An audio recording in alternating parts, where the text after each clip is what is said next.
Good morning students. आज हम आपको अवकल गुणांक और समाकलन के बारे में बताएंगे। ये मैथमेटिक्स में भी लगते हैं और फिज़िक्स जो सब्जेक्ट होता है उसमें भी काफ़ी यूजफुल होते हैं।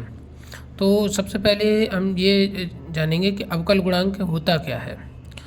जैसे मान लीजिए कोई y बराबर f(x) कोई फलन दिया हुआ है। फलन का मतलब कोई समीकरण हो सकता है, त्रिकोणमिति का फलन हो सकता है, sine cos tan cot sec log हो सकता है। उनको हम जनरल फॉर्म में फलन या फंक्शन बोल देते हैं।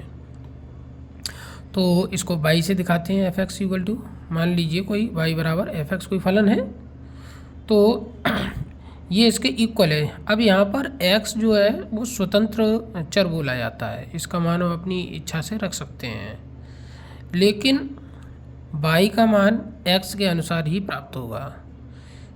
तो इसको बोलेंगे परतंत्र चर।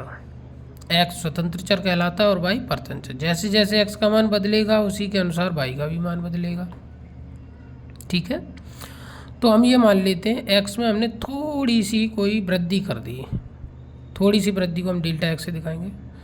तो यदि हम x में अल्प वृद्धि डेल्टा x करते हैं तो y में भी होगी। तो मान लीजिए y में अल्प वृद्धि जो हुई है वो डेल्टा y है। तो जो x में वृद्धि कर रहे हैं हम डेल्टा x और y में जो वृद्धि कर रहे हैं डेल्टा y, इन दोनों वृद्धियों का जो अनुपात होता है उसको हम बोलते हैं अवकल गुणांक। क्या बोलते हैं? अवकल गुणांक कहते हैं।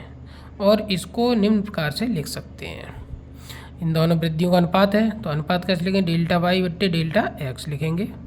जहाँ पर जो हमने डेल्टा x लिया बहुत कम है, अल्प वृद्धि है, ना के बराबर, यानी कि ये डेल्टा x टेंड्स टू 0 है। लिमिट है इसकी कि डेल्टा x शून्य की ओर अग्रसर है, बहुत कम राशि है ये लिमिट। इसकी लिमिट को हम शॉर्ट में भी लिखते हैं, LIM लिख देते हैं, यहाँ पे इसमें संकेत के रूप में लिखते हैं।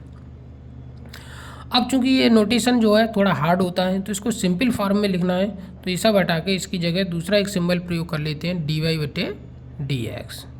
तो ये अवकल गुणांक आपका कहलाता है। इसे x के सापेक्ष, जो नीचे लिखा हुआ है ना उसी को बोलेंगे x के सापेक्ष y का अवकल गुणांक कहते हैं।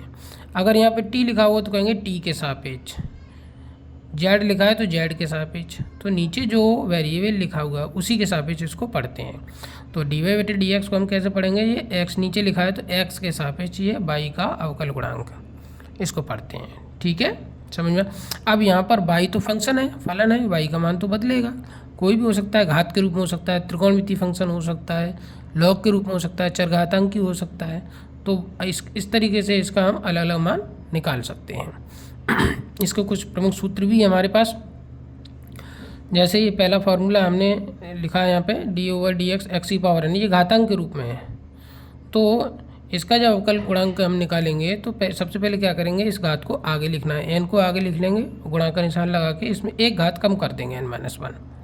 जैसे मान लीजिए हमारे पास कोई फलन दिया है x की पावर 5, तो हमें क्या करना है, इस 5 को आगे लिखना है गुणनफल में, और एक घात कम कर देंगे नियम के अनुसार। तो यहाँ पे 4 घात हुई। इस तरीके से हम x की पावर 5 का अवकल गुणांक ज्ञात कर सकते हैं। दूसरा फार्मूला, जैसे अगर मान लीजिए हमारा जो y है फलन, y जो फलन है वो x ही है, x दिया हुआ है, तो हम नियम के अनुसार इसकी घात 1 मान सकते हैं। तो एक घात को आगे लेंगे, क्योंकि ये फार्मूले के हिसाब से घात को आगे लेना है, तो 1 को आगे लेंगे तो, और एक घात कम करेंगे तो 1-1 हो जाएगा। अब 1-1 तो 0 हो गया। तो x की पावर 0, किसी भी संख्या पर जो 0 घात लगी होती है तो उसका मान 1 होता है। तो 1 रखेंगे तो 1 × 1, ये भी 1 हो गया। तो हम डायरेक्टली ये कह सकते हैं कि x का x के सापेक्ष जो अवकल गुणांक होता है वो 1 होता है। यानी जब ये दोनों सेम हो जाते हैं, जैसे यहाँ पे y है, यहाँ पे भी dy लिखा है, तो 1 हो जाएगा। ये z है, ये dz है, तो भी 1 हो जाएगा। ठीक है। तीसरा फार्मूला c, जैसे यहाँ पे c जो हमने लिया है वो कोई अचर है, अचर राशि, जैसे संख्यात्मक मान हो सकता है 1, 2, 3, 4, ये अचर राशियाँ कहलाती हैं। इनमें चेंजिंग नहीं होती, इनमें परिवर्तन नहीं होता। हम जैसे शुरू में परिभाषा लेके चलेंगे, x में परिवर्तन करने पर y में परिवर्तन हुआ, लेकिन ये जो c है ये तो कांस्टेंट राशि है, अचर है। अचर का मतलब जिसका मान बदले नहीं, निश्चित हो, स्थिर हो। तो जब उसमें परिवर्तन नहीं होगा तो उसमें अवकल गुणांक जब निकालेंगे तो अनुपात ही तो है, तो कोई परिवर्तन नहीं हुआ, इसलिए उसका मान जीरो हो जाता है। तो अचर पद का जो अवकल गुणांक होगा वो जीरो होगा। जैसे मान ली हमने ले लिया d/dx और यहाँ हमने संख्या ले ली 2, तो ये तो कांस्टेंट रहा, तो इसका जो अवकल गुणांक होगा वो जीरो हो जाएगा। ठीक है।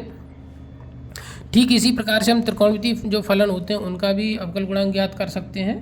जैसे हमने यहाँ पे sin x का निकालना है, तो sin x का अगर हम d/dx निकालेंगे अवकल गुणांक तो वो cos x होता है, और cos x का अगर निकालते हैं तो ये -sin x आता है, tan x का अगर निकालते हैं तो sec² x आता है। ठीक है, क्लियर हो गया अवकल गुणांक। और ये कुछ इसके इम्पोर्टेंट फॉर्मूले। अब समाकलन की हम बात करते हैं। अवकलन की जो उल्टी प्रक्रिया है उसको समाकलन कहते हैं। अवकलन की उल्टी प्रक्रिया को समाकलन कहते हैं, और इसको इस प्रतीक के द्वारा इंटीग्रेशन बोलते हैं इंग्लिश में, तो आई को ही डिजाइन करके थोड़ा लिखा जाता है, तो इसको इस प्रतीक के द्वारा प्रदर्शित करते हैं। इंग्लिश में इसको इंटीग्रेशन कहते हैं। अब मान लीजिए f(x) कोई फलन है हमारा, ठीक है, तो इसको इंटीग्रेशन फॉर्म में कैसे लिखेंगे, इंटीग्रेशन का चिन्ह लगाएंगे, f(x) और dx लिखते हैं। ठीक है, और इसे इंटीग्रेशन, इसको बोलेंगे इंटीग्रेशन फंक्शन x dx पढ़ते हैं। मान लीजिए f(x) कोई हमारा फलन है x की औसत n के रूप में, तो यहाँ पर आ जाएगा x⁴n dx आ जाएगा। ठीक है, x⁴n dx आ जाएगा ये। ठीक है, x⁴n dx आ जाएगा। तो अब इसका इंटीग्रेशन करेंगे तो यहाँ पर एक घात हमको जोड़नी है और उसी का नीचे भाग देना। ये इसका फॉर्मूला होता है इंटीग्रेशन का। जो घात इसमें दी उसमें एक जोड़ना है, बट्टे में भी वही संख्या आ जाएगी, प्लस c लगा देते हैं। ये आपका कोई कांस्टेंट है, अपनी तरफ से लिया जाता है, इसको बोलते हैं स्वेच्छ अचर। ये इंटीग्रेशन कांस्टेंट भी कहलाता है।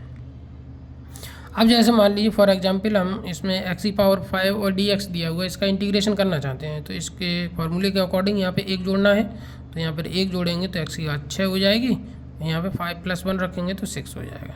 ठीक है, तो इस तरीके से हम किसी भी संख्या का इंटीग्रेशन ज्ञात कर सकते हैं। तो आज का वीडियो समझ में आया। इसका फिजिक्स में भी काफ़ी यूज होता है, मैथमेटिक्स में भी होता है।